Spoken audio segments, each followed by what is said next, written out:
Today is Wednesday, October 25th, and we have breaking news just happening within the last few moments or so. Welcome to this edition of Political Update here on the Atlanta News First streaming channel on YouTube and all of our streaming apps. I'm Tim Darnell, joined by producer Maria Moreau and our political reporter Doug Reardon, broadcasting from our Midtown Atlanta studios. And Doug, we just within the last few moments or so, it's taken us a little while to get here, but we finally have a new Speaker of the U.S. House of Representatives. Only minutes ago, U.S. Rep. Mike Johnson, a Republican from Louisiana, was elected strictly along partisan party lines in Congress, becoming the 56th Speaker of the U.S. House of Representatives. This comes more than 3 weeks, after California Republican Kevin McCarthy became the first House Speaker in American history to be ousted from his job. Like I said, it's been a dramatic 3 weeks.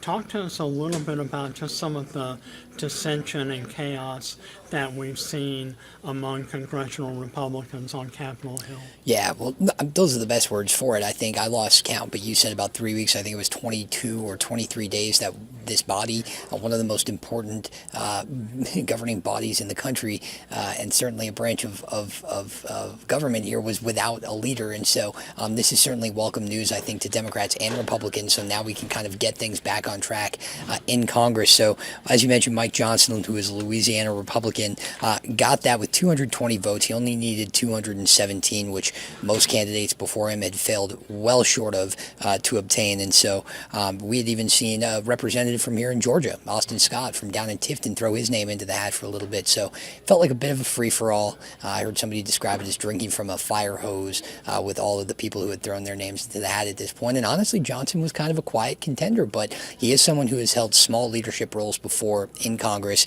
and so he does have that experience. He is a vocal supporter of former President Donald Trump and was actually a key player in some of those efforts in 2020 from the congressional side to try and overturn the results there. And so I think this will make some Republicans happier than others, certainly, but there were enough of them that signed on to have him act as their leader, and just in time, too. I mean, we are just days away now from another government shutdown. That stopgap spending bill is going to run out in, again, just a matter of days, and the government will shut down. So that is a top priority for Congress right now, as is getting some foreign aid packages together for some really important allies, including, of course, Israel, who is at war right now with Hamas.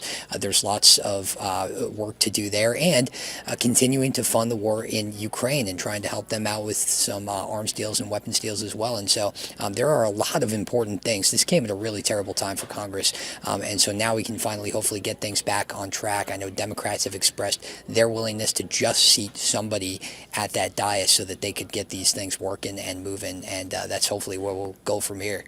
Hopefully so. And like you said, Austin Scott, representative from Georgia's 8th Congressional District, was one of the candidates earlier this week and late last week who announced he was running.